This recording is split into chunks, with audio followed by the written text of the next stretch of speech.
Namaste and welcome. Like we've started doing here on the Right Stand, we also spend some time talking to those who are taking the right stand for Bharat. They are trying to bring together stories and bring together aspects of our itihasa as it happened and people who contributed towards the construct of Bharat, the idea of Bharat or India, in a very positive manner. And it takes years of research, a lot of effort, and of course those brickbats and challenges that come along with it. One of them was not only a very good friend, but also somebody who I really admire for the effort that he's put in his research, and who really made a mark with Savarkar, although he spent a lot of other books, but the Savarkar two-part perhaps made him who he is today. Dr. Vikram Sampath. Namaskaram. Namaskaram, Anand. Good Such a pleasure to always be with you. Absolutely. And from Savarkar to Brave Hearts of Bharat. I remember, and I must share this with you, that we were on a flight towards a book fest and a lit fest about 1.5, 2 years ago, ladies and gentlemen. And then on that flight, I asked him, what after Savarkar? And he said, I've been working with something. I've been working where I want to talk about the lions whose story has not been told. Because often it's the hunter whose narrative prevails. But what about those lions of Bharat, those brave hearts of Bharat? So I thought it would be lions of Bharat, but you turned it around to brave hearts of Bharat. But let's say, how did this idea germinate? You told me about it then. Yeah. So tell us a little more about it now. So, in fact, this book, Anand, I owe the inspiration of it to my other dear friend, Sanjeev Sanyal. So the two of us keep meeting often and conspiring on so many issues of common interest. So once very casually, several years ago when we met in Delhi, we were casually talking and he said, have you ever wondered, that in our history that we've read in school or growing up, it's always been like a laundry list of wars that we have lost as India and as Indians. And today, if we are still around as a civilization, if we are the only civilization to be alive, there must have been some wars we won also. Yeah. And some amount of courage and resistance that we put. So who are these people who put those stories of valor and courage and resistance? And we, as a game, we just try to play with each other, saying, chalo, let's name 10 or 15 people who won wars, or what were the main battles that come to your mind where India won against, So did you take an infraction point or a cutoff? Well, we thought of the Arab invasion onwards and thereafter, because that's when the waves of invasions were more rigorous from the Arabs, the Turks, and then the Mongols, the Timurids, the Portuguese, the Dutch, the French, the East India Company. You had all of them coming. And it's almost we are made to feel that we've been covering in front of all these invaders without putting any kind of defense. So we both being, history buffs, historians, it was quite a tough task to actually name 10 battles which we won. And that's where the idea of this book germinated. And as I started thinking more about it, the other major problem of Indian historiography, of it being so Delhi-centric. I have nothing against Delhi. It's a beautiful city. I love it every time I come here. But still, everything about India, the India story is so centered around this particular place for obvious reasons of it being the political capital. But in the process, vast swathes of land, the south of India, the northeast, eastern India, all these do not find commensurate importance in the narrative that we call as the history of India, history of Bharat. So I think it was high time that Bharat snatched back her narrative of her history from Delhi. And this book tries to do that also, in addition to also giving the women of Bharat, their due. Their due, their It's place. always his story, and her story never comes in this history. So I think her story was also important to capture. So it was not more about balancing it out between the his and the her, but also talk about the hers who were there, Yes. who always were there. Right. So an economist in Sanjeev Sanyal, a historian in Vikram Sampath, decided not to be economical with history, if I may say that. So which are the stories, and did you look at 1857 as the cutoff? Because there will be so many stories. Yes. I have to say, I must mention, I'm talking to another author, but I'm talking about another author. In Tuhin Sinha wrote about the tribal stories and the Veers of Bharat. So he went way before 1857, saying these fights were already happening. But for a lot of people, somebody would say 1857 was perhaps the tipping point. True. From where I think more these movements started, and the whole idea of freedom once and for all started germinating, Right. or started also manifesting itself. So the stories that you've covered, first one, is Lalitaditya Muktapida, right? Yes, yes. Of Kashmir. Kashmir. And How many people would talk about Lalitaditya Muktapida? Yeah. who knows the Karkota dynasty that he belonged to? And Kashmir, and I thought it was symbolic in some way to begin this entire book on civilization with Kashmir, because Kashmir epitomized the best that our civilization could bring forth, and that is why I think it's been the target of attack since then till now. This portrait of his? Yes, this is it's a sketch, which is a fair representation of who he is. This is Yes. Lalitaditya Muktapida of the Karkota dynasty. How many of you knew about it? How many of you? If you don't, or if you still did, read this. It's just awesome. Tell us. So we start with him and the Digvijaya campaigns that he went on. Of course, Kalhana in the Rajatarangini traces a very fantastic tale of him being a conqueror of the whole subcontinent and all of that, which is a little fantastic. But nonetheless, I think Kashmir was a very important political unit also of India, ancient and early medieval India, and also a center of great learning, which is what he and his successors strove to make Kashmir as. And you had the Sarvagnya Peeth also established there by Adi Shankaracharya. The goddess there was goddess Sharda, the goddess of learning, and the script too was Sharda. So Sharda it was Lipi. The Lipi. So in more ways than one, I think Kashmir symbolized that pristineness of the civilization. And when we're talking of a book based on the Indian civilization, I thought Kashmir was primordial to it. So from there I go all across to the south of India to the Cholas, Rajaraja and Rajendra. Who again extended the Indic sphere of influence, not necessarily politically or through colonization, but cultural and economic and maritime trade to Maldives, to Sri Lanka, to the Sri Vijaya, the Malay Peninsula. And that is why we, even to this day, see a very strong Indic influence in all those regions. And in 1025, when Rajendra led his huge naval expedition, attacking close to 14 important seaports of Sri Vijaya, it was something that shook the entire, maritime. All the players who were there, the Fatimids of Egypt, the Song dynasty of China, and the Cholas, who were the main competitors in the sea trade of the Indian Ocean and the Far East. So, see, three sides were surrounded by the ocean, and that's why the residents in that region, in that peninsula, called themselves Dravidas. Adi Shankaracharya said, I come from Dravidanadu, as he introduced himself in Kashmir. So the whole concept of Dravida itself surrounded by sea on three sides, or on all sides, and naval expertise that the Cholas had. Bali Yatra is being celebrated 8th, 9th, 10th November from the Mahanadi in Odisha and all the way to Indonesia and Bali. It's being celebrated to revive. How many of us knew about the Bali Yatra? But historians they will be charged with appropriation. The Cholas were not Hindu, they were Shaivites. How are you bringing in this Indic concept with the Cholas? Well, Anand, I don't know. This is such a bogus argument, which I don't know, we should have just ignored it. But I think the very fact that this whole dismantling Hindutva, that was global Hindutva, whatever that was called last year, this nefarious conference. These words have been very systematically attacked, no? Hinduism, Hindutva. You have a Satish Jarkioli now talking about Hindu, etc. But you had Kamal Hassan turn around and say that the Cholas, because they did the movie, Mani Ratnam's movie, and they were promoting it, and there he said that the Cholas were Shaivites. So he said it was Shaivism, Vaishnavism. The concept of Hindu or Hinduism as a unity or an entity was never there. That's why I was asking you. And now you are saying that these are brave hearts of Bharat. So how does it all merge? Well, Hindu, the Sanatan Dharma, whether it's the Cholas in their long history, they've ruled for more than 1,500 years. Yes. And in that, they've appeased almost every pantha of what is the Sanatan Dharma, whether it's Shaivism, Vaishnavism. The progenitor of the family they called as Tiruman, who was Vishnu. Later became Suryavanshi, so the Shaura tradition also. Nishumbha Sudhini was their family goddess, so Durga, the Shakta tradition, Kaumara, Ganapatyam. They built temples, Brihadishwara temple, all these gigantic Gangaikonda Cholapuram, the temple there. So, these temples are Hindu temples today, and they performed yajnas as per Vedic rituals. They gave big danas, all these mahadanas that they did. All those were as per Vedic traditions. They patronized people who were well versed in Sanskrit as well as Tamil, and they left their inscriptions and their documents also in both the languages.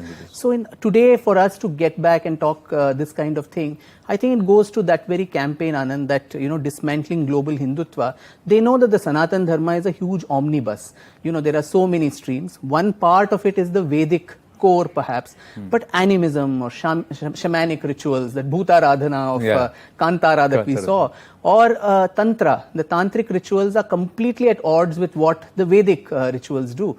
Similarly, Nirishwarvad, that also. So the omnibus that Sanatan Dharma is accepts all these streams. Today, I think what is being done very, very, systematically is to break this omnibus into separate subunits and start delegitimizing each of them, saying this is not Hindu, that is not Hindu. At some point, I'm sure someone is going to come and say even tantric traditions are not Hindu because it has, the Panchamakaras, Mamsa, Meena, all of that which is there, Maithunya and all of that. So that is also someone is going to say, actually they did that in that Kali poster as well, saying this is not part of the Hindu tradition, it is some subaltern. So once you dismantle all the organs, you have only the core left, which is the Vedic, rituals. And for that there is a hell lot of, literature, as Rajiv Malhotra ji has also pointed out in his latest book, all this critical race theory, etc., Brahminism, patriarchy, caste system, you have all of that to dismantle the core. So part by part, when you break this omnibus and bust the core too, then dismantling global Hindutva, which many people said cannot be dismantled until Hinduism is dismantled, becomes an international project which is hugely funded and hugely supported by all kinds of nefarious characters. But how many of the characters here, the brave hearts here, coming back to your book, and you say it very well, but Sat, Rajas and Tamas is integral. It's part of Vedantic teachings. It's part of the Bhagavad Gita, saying that people will chase and if you chase tamas, you will end up with tamas. And tamas is the mamsa, the rawness, and you've talked about that as an aspect which is there. Chasing rajas or rajasi tattvas, then again you have certain benefits, and you then worship those devatas who will give you materialistic benefits. And then you chase sat, the ultimate truth, then you rise. So out of 0 to 99 steps to the ultimate truth. But we are also the ones who say ekam sat vipra bahuda vedanti. That means there are many ways to approach that one particular truth. But how many of the brave hearts here coming back actually did it for Bharat? How many of them were doing it for their own personal vested interests, or was it? Did it get intermingled? Was it intertwined? It's very difficult. It's a fuzzy area, because a lot of it was also driven by personal, protecting their kingdoms and so on. But several of them, like, the Lalitaditya chapter, I also speak about the entire confederacy that many of these kings formed. It took the Arabs and the Islamic Sultanate itself to get established in India 500 years, since the time of the invasion of Sindh till the time the Delhi Sultanate came in 1206. 500 years, repeated attempts made to attack Bharat and to colonize it. All of them failed.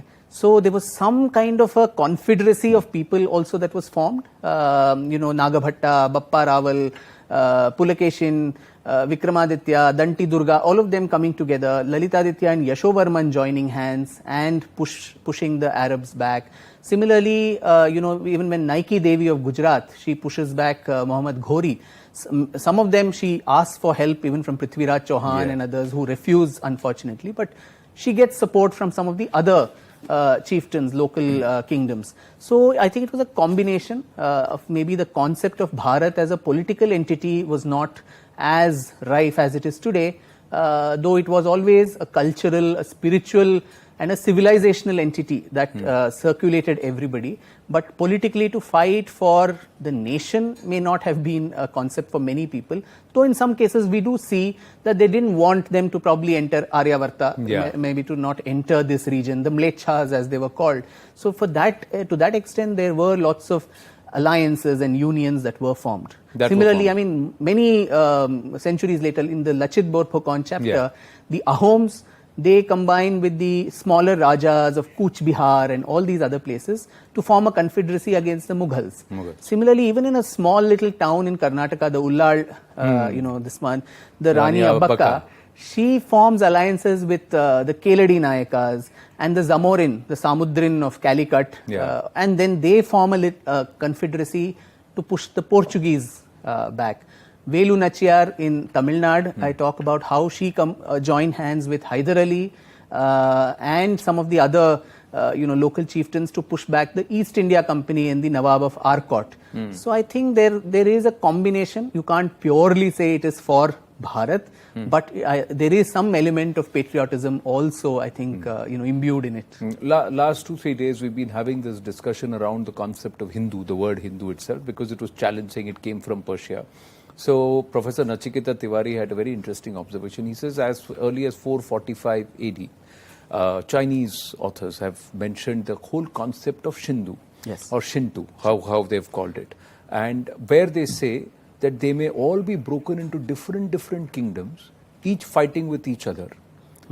But somewhere, they are one huge civilizational entity. They are bound by So do you believe that concept works, applies here, even when you take a period, say, from 1857 onwards? True. And you talk about all of them? True. And even before that, Anand, because she's not a warrior in the sense of the word while wearing a armor and bursting into the battlefield. Ahilyabai Holkar, whom I cover in this book.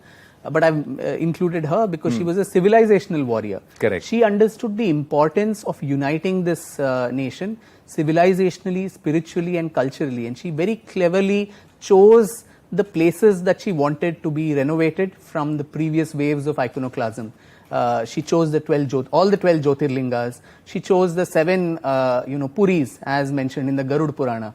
And she also took the 4 Dhams. So from Srinagar to Rameshwaram to Puri to Dwarka to even Kamrupa, she kind of united the whole country, so to say, with that very civilizational ethos. Of what it meant.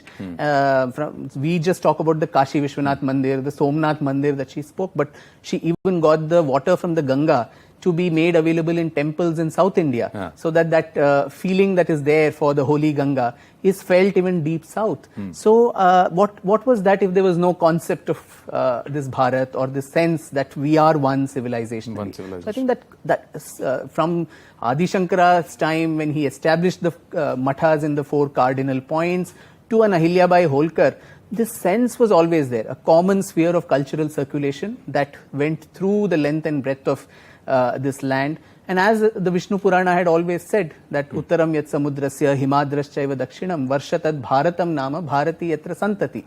So that was very clear, I think, in our ancestors and their imagination of what this landmass is. Political boundaries and borders, those keep changing. No country, America was not how it was today 300 years ago or so. So that will change. But civilizationally, we have had that consciousness of being one. What do you think, before I ask you that question, as I was going through and started the prologue, I stumbled upon this, where you said, and you used this particular passage of Vande Mataram. Yeah. So I'm going to ask you, why did you use this passage? Is it one of the dropped passages, the dropped passages of Vande Mataram? That's 4 verses, 2 were dropped. Yes. And so there is a history behind why it was dropped. True. So you brought it back, saying this is something which Bankim Chandra Chatterjee's epic poem, which is translated by Aurobindo. Yes. Sri Aurobindo. Yeah. And that's why you brought the Koti Koti Kantha Kalkal Ninada Karle. And Abala Keno Ma Eto Bole.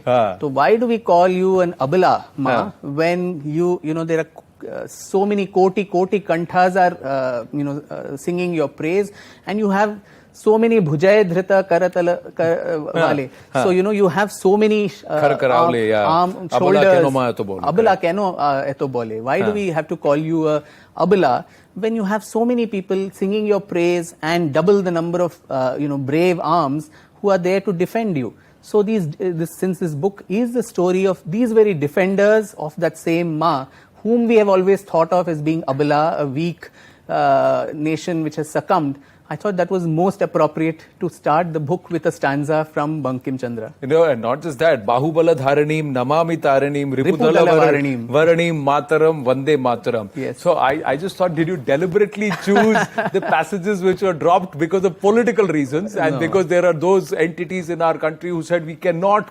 sing these phrases? So is that a message to that lot also? Well, in some ways, but see, I have to do my job as a news anchor. And I have to give you some headlines, right?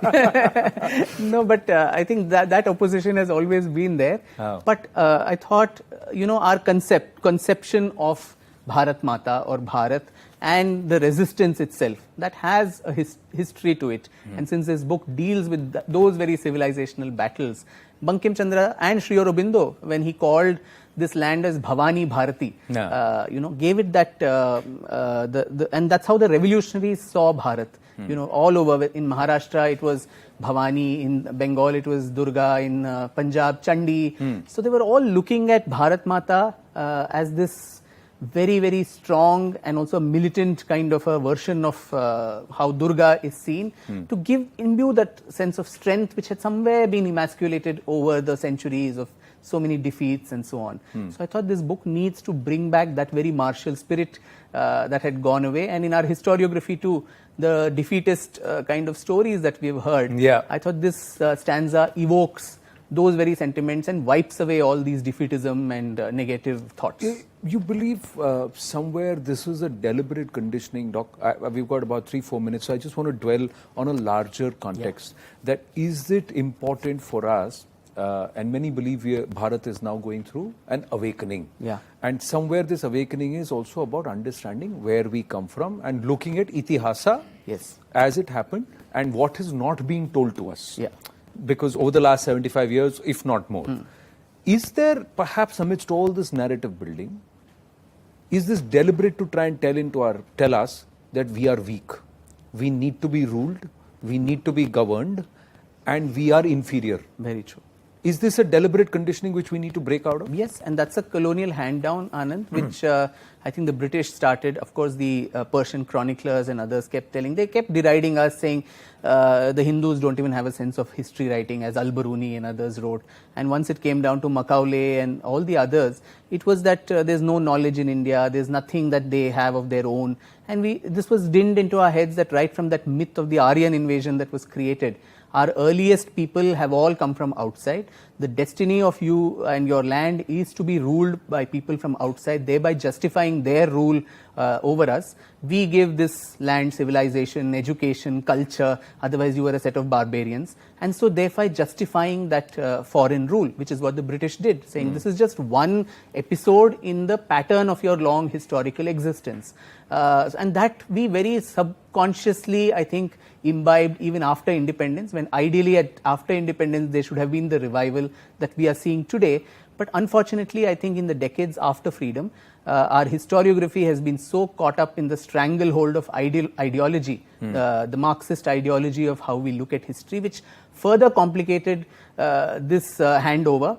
They were very loyal, takedowns or inheritors of this legacy, and they perfected it further by inducing more sense of apologia, about guilt, self-loathing, lack of self-worth. All the time you're only harping on the negatives. Every society has positives and negatives. And I must emphasize here that it's this book or my work, it's not to stir up a sense of jingoism and pride of, Mera Bharat Mahan. You've tried to steer clear of that. Correct. Because there's a very thin line. When you talk of this revisionism and so on, there is a slippery slope of falling down jingoism. But I think feeling a sense of genuine pride and genuine worth about yourself, your ancestors and their achievements and where you have come down, I think this is a right of every citizen of every nation in the world. Only India and Indians are denied this, and when we do this, we are called Hindu nationalism and supremacy, saffronization and all of this, which is very, very unfortunate. Yeah, because I see the effort to try and pull us as a nation, as a civilization, as an entity out of our inferiority complex and that mindset. To try and give us a sense of belief is being misconstrued as muscle flexing and a superiority complex being imbued. And that's why even Prime Minister Narendra Modi is being dubbed by this academia as a Hindu nationalist PM. Now, do you believe this is also deliberate? How do you counter a narrative like that? When you know the intent is to instill belief, how do you counter this? I think the best way to counter is to continue your work. So I have been at the forefront of so many attacks, as you know, from people from all over the world.